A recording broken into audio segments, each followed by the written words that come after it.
जय Hind.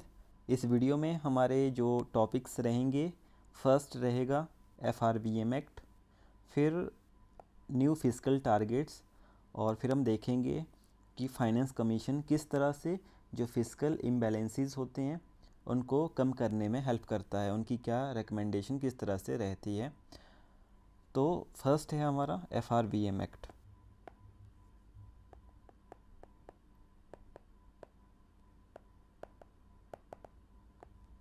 FRBM act यानी कि fiscal responsibility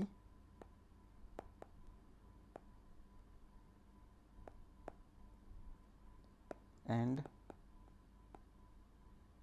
budget management act.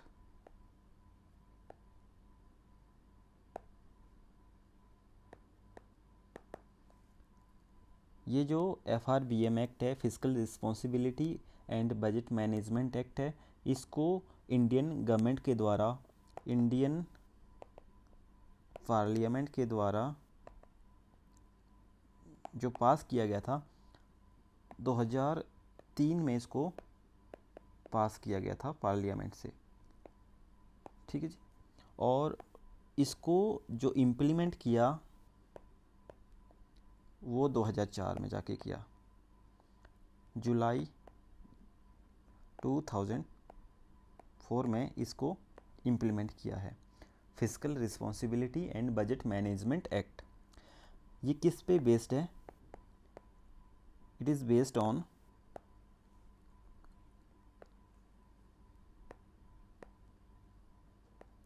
Graham रुडमैन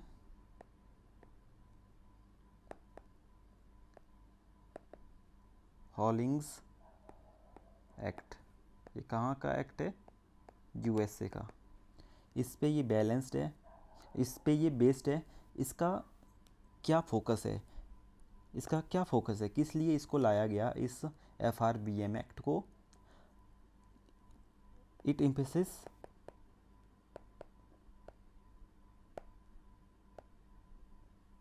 emphasis on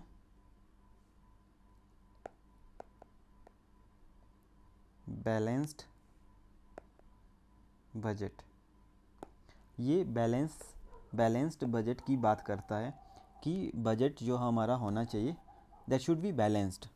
balanced का मतलब है कि no surplus,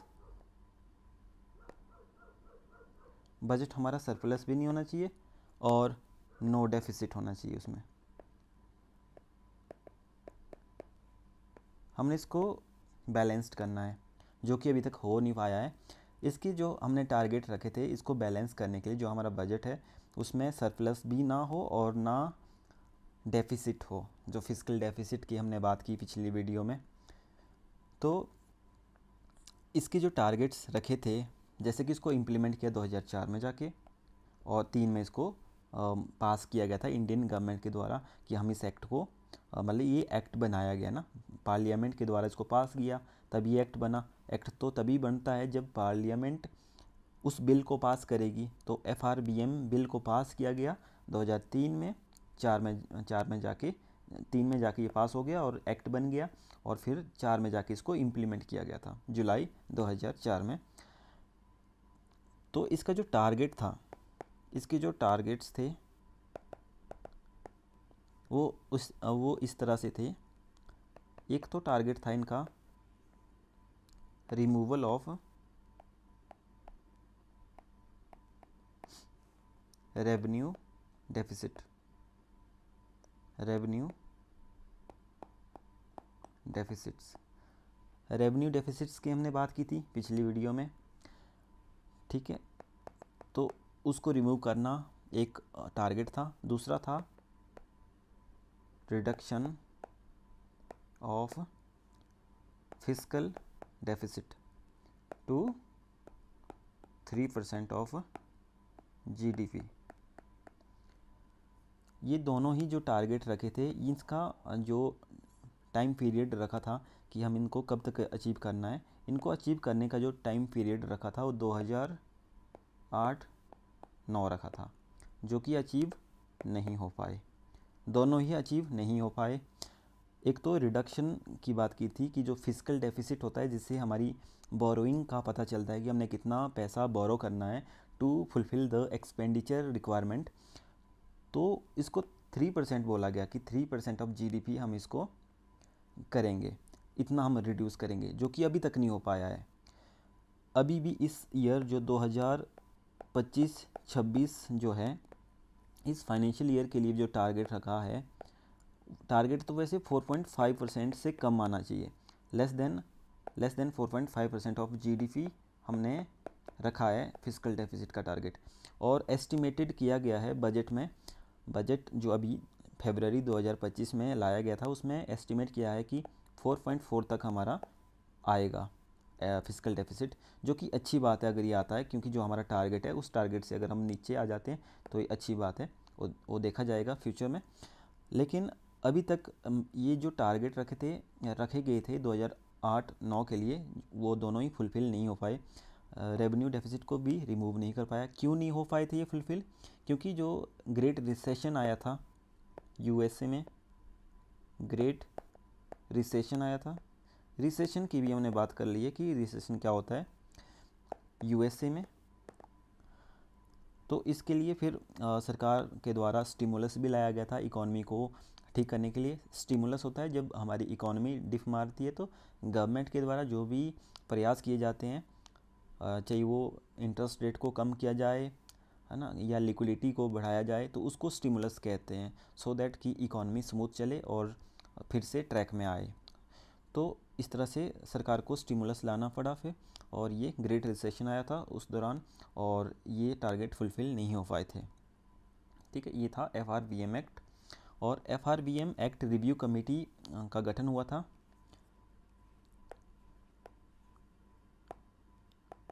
FRBM act review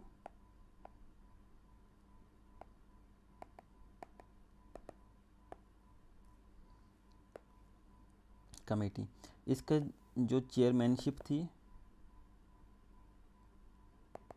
वो देख रहे थे मिस्टर N.K.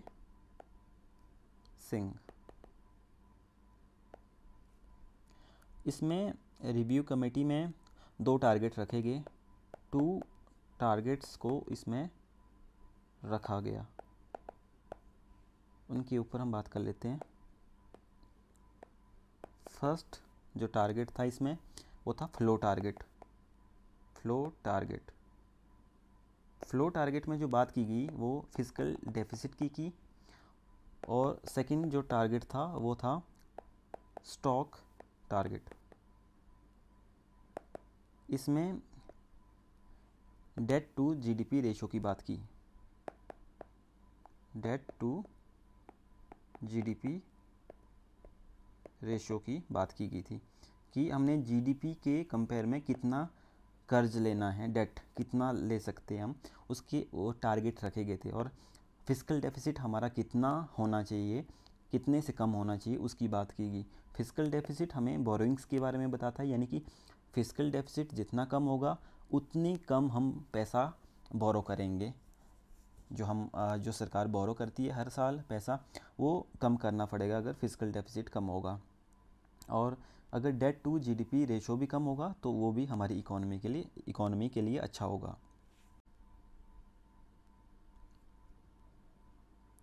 इसमें जो स्टॉक वेरिएबल में स्टॉक टारगेट में जो टारगेट रखा गया वो 60% का रखा गया।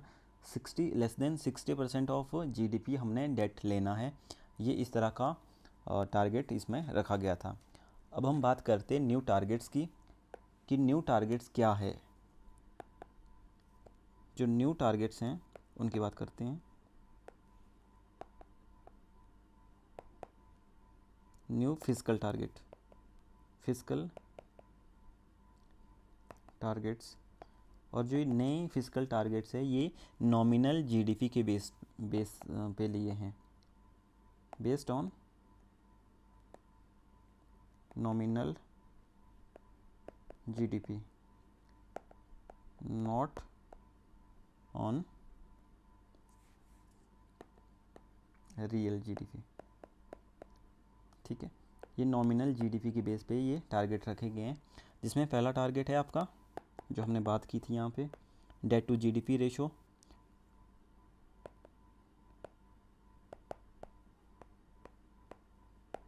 जो कि 60% से कम होना चाहिए।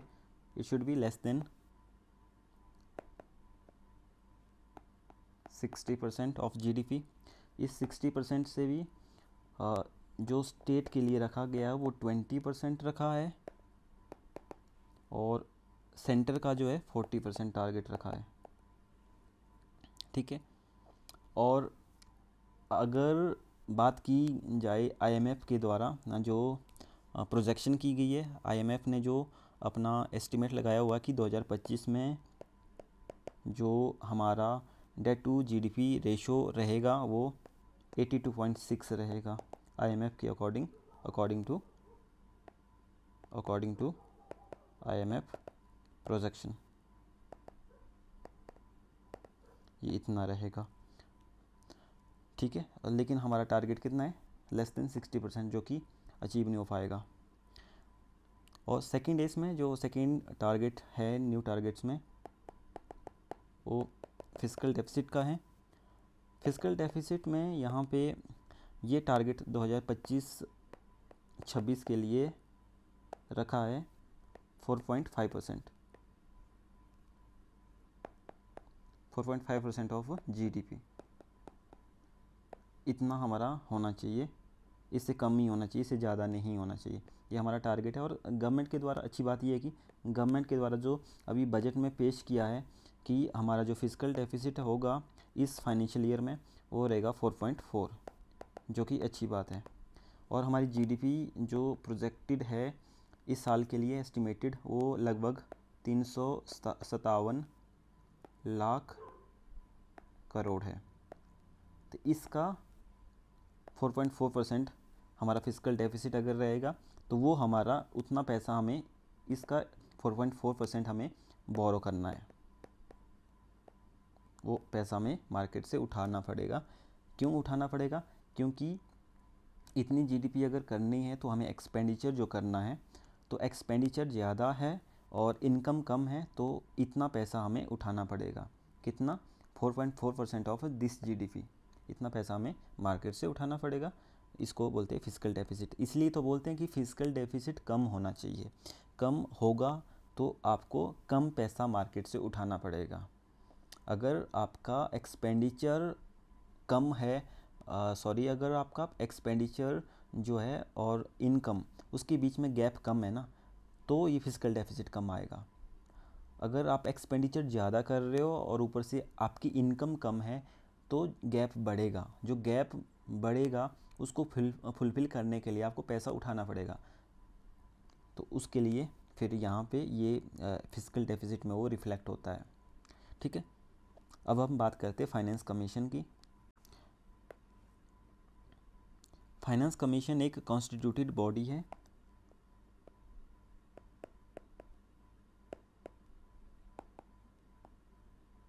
जिसमें जो इसका जो रोल रहता है वो एडवाइजरी रोल रहता है, यानी कि एडवाइज़ करती है। ऐसा नहीं है, बाइंडिंग नहीं होता है कि इसने जो एडवाइज़ किया कि गवर्नमेंट को वो मानना ही पड़ेगा, वो बाइंडिंग नहीं होता, बट ये एडवाइजरी रोल होता है। ये एडवाइस देती है कि इस तरह से आप इन इम्बैलेंसेस को कम कर सकते हो। इसमें जो फाइनेंस कमिश्नर जो होता है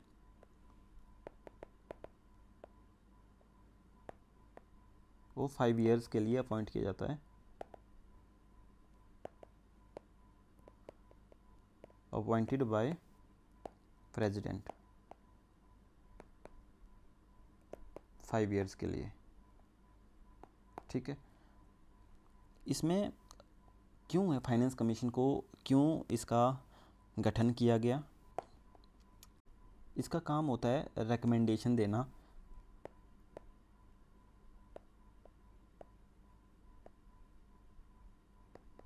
रिकमेंडेशन देता है किसके लिए? टू रिमूव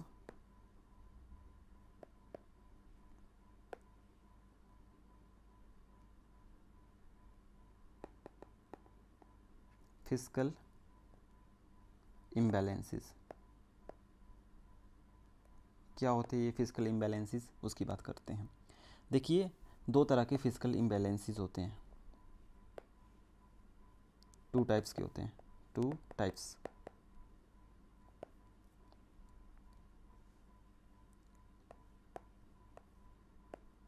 इसमें फर्स्ट है वर्टिकल इम्बैलेंस, और दूसरा है हॉरिजॉन्टल।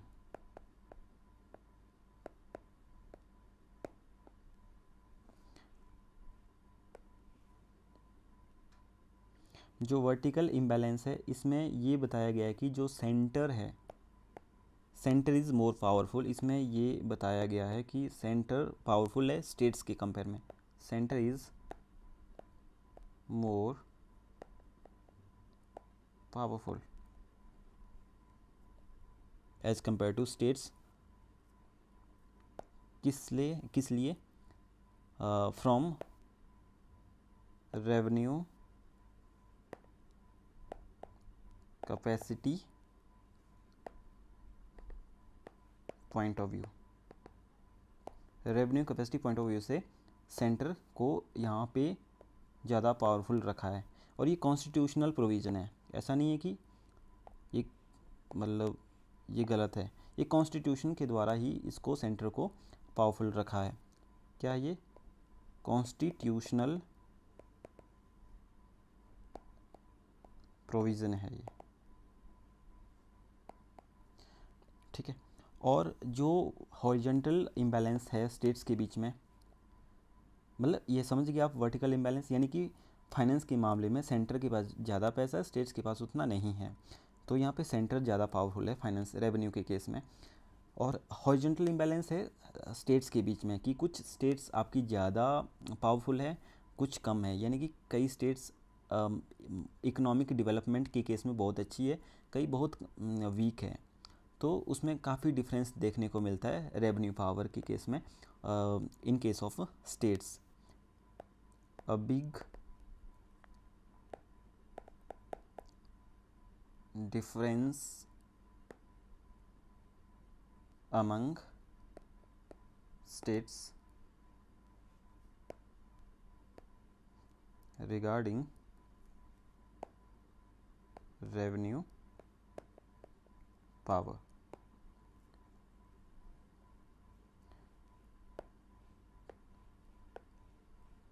जो डिफरेंस, काफ़ी बिग डिफरेंस जो है रेवेन्यू पावर के केस में अमंग द स्टेट्स, वो क्यों है? क्योंकि वहाँ डिफरेंट स्टेट्स में डिफरेंसेस आपको मिलेंगे, डिफरेंसेस इन इकोनॉमिक डेवलपमेंट।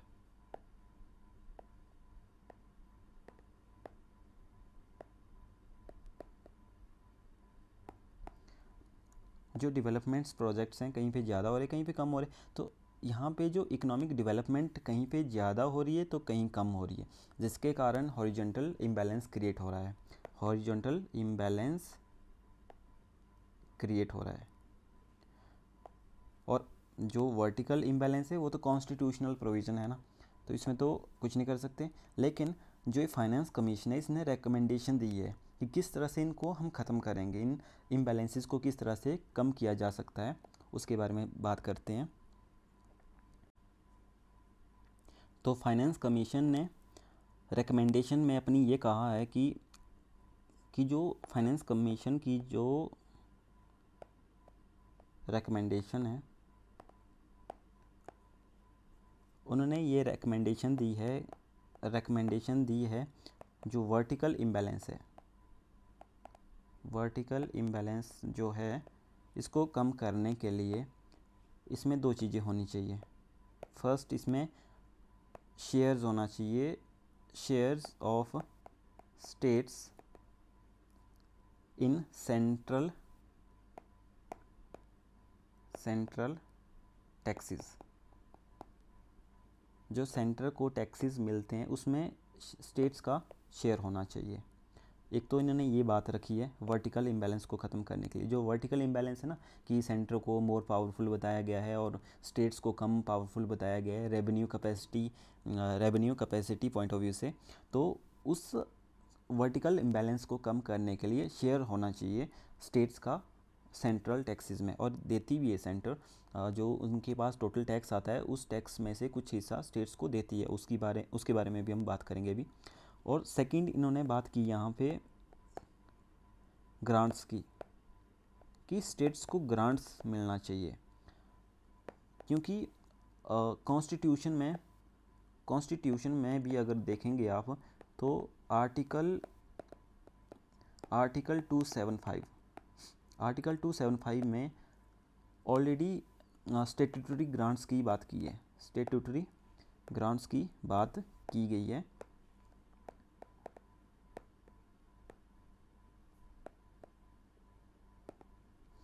तो इस फाइनेंस कमीशन का कहना है कि इस स्टेट्यूटरी ग्रांट्स के अंडर स्टेट्स को क्या है, ग्रांट्स दी जानी चाहिए। जो स्टेट्स वीक हैं, जहाँ पे इकोनॉमिक डेवलपमेंट बहुत कम है, उनको ग्रांट्स मिलनी चाहिए, सो दैट वहाँ पे भी इकोनॉमिक डेवलपमेंट हो सके उस ग्रांट से, और वो भी ट्रैक पे आए अगर उनकी इकॉनमी स्लो है तो, ठीक है, सो दैट जो वर्टिकल इम्बैलेंस है उसको कम किया जा सके। तो ये दो तरह की सजेशन जो फाइनेंस कमीशन की रही है, वर्टिकल इम्बैलेंस को कम करने के लिए और हॉरिजॉन्टल इम्बैलेंस को कम करने के लिए। इनकी जो रिकमेंडेशन थी उसके लिए इन्होंने फार्मूला दिया है हॉरिजॉन्टल इम्बैलेंस के लिए।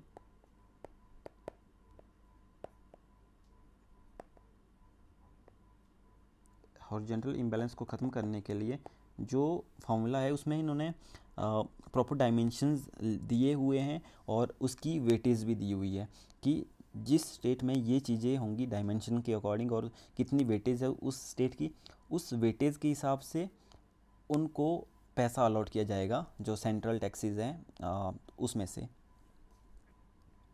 जैसे कि जो ग्रांट्स है उसमें जो 50th फाइनेंस कमीशन की अभी जो 50th जो फाइनेंस कमीशन जो अभी जिसकी चेयरमैनशिप NK सिंह द्वारा की गई है 2020-21 में इसकी इंटरिम रिपोर्ट आई थी और अब 21 से 26 तक इसकी फाइनल रिपोर्ट आएगी।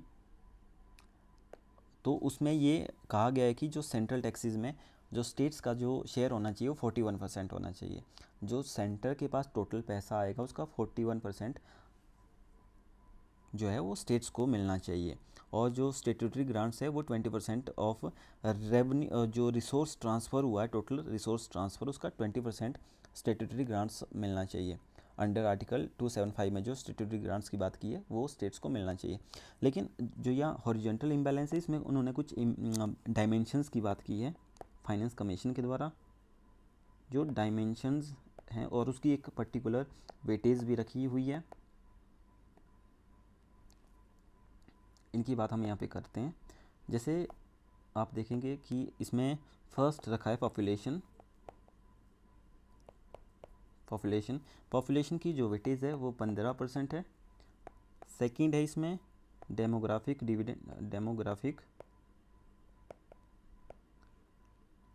परफॉर्मेंस डेमोग्राफिक तो आ गया ना फर्स्ट, यानी कि पॉपुलेशन तो आ गई, इसमें परफॉर्मेंस की बात की जाएगी डेमोग्राफिक परफॉर्मेंस की, कि डेमोग्राफिक यानी पॉपुलेशन जो है उसकी परफॉर्मेंस के आधार पे जिस स्टेट में जैसी पॉपुलेशन जो होगी डेमोग्राफिक जो होगी उसकी जो परफॉर्मेंस किस तरह से, उसका 12.5% रखा है वेटेज। और थर्ड है इसमें इनकम डिस्टेंस जिसका वेटेज 45% है। और फोर्थ है इसमें एरिया, स्टेट्स का जो एरिया है वो भी कंसिडर किया है, 15% इसका वेटेज है। फिफ्थ है इसमें टैक्स एफर्ट,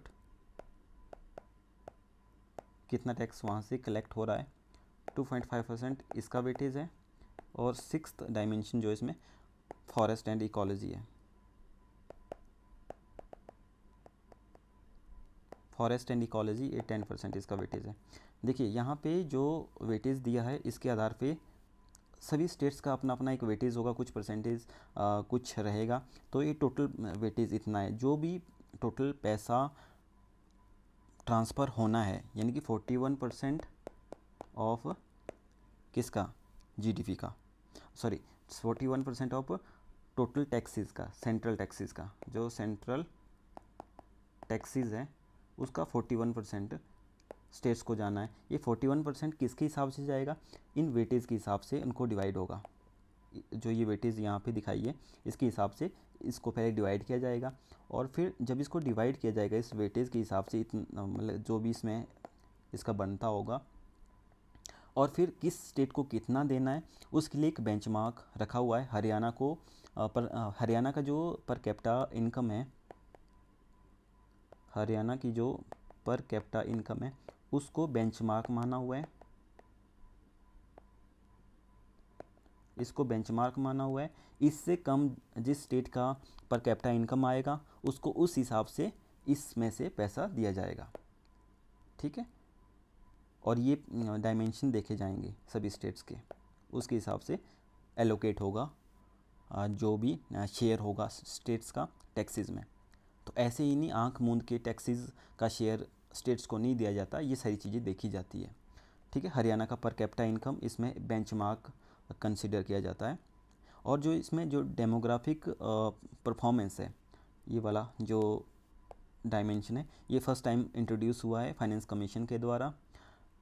इसको इसलिए इंट्रोड्यूस किया गया, जो डेमोग्राफिक परफॉर्मेंस है इसमें जो मेन फोकस है वो फाइनेंस कमीशन का ये था कि इसमें इन्होंने प्रमोट किया हुआ है उन स्टेट को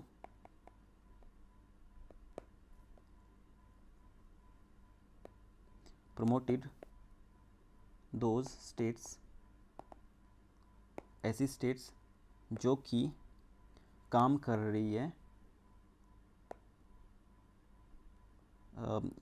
TRF टोटल फर्टिलिटी रेट को रिड्यूस करने में, जो काम कर रही है, who worked to reduce total fertility rate। Total fertility rate को कम करने में जो स्टेट्स हेल्प कर रही हैं तो वो भी इसमें ऐड की गई हैं, उनको उसका बेनिफिट मिलेगा। टोटल फर्टिलिटी रेट का मतलब ये है कि एक जो वुमन है वो अपने लाइफ टाइम में कितने बच्चे को पैदा कर रही है, तो उसका एवरेज नंबर लिया जाता है, एवरेज नंबर लिया जाता है कि कितना बच्चे पैदा कर रही है एक वुमन। तो इसको कम करना है, टोटल फर्टिलिटी रेट को जो कम कर रहा है, यानी कि कम चाइल्ड को जो इस तरह से पैदा कर रहा है उसको इसमें रखा गया है, ठीक है। तो टोटल फर्टिलिटी रेट को यहाँ पे रखा गया है। तो इसके साथ हम इस टॉपिक को यहाँ पे एंड करते हैं, मिलते हैं नेक्स्ट वीडियो में। जय हिंद।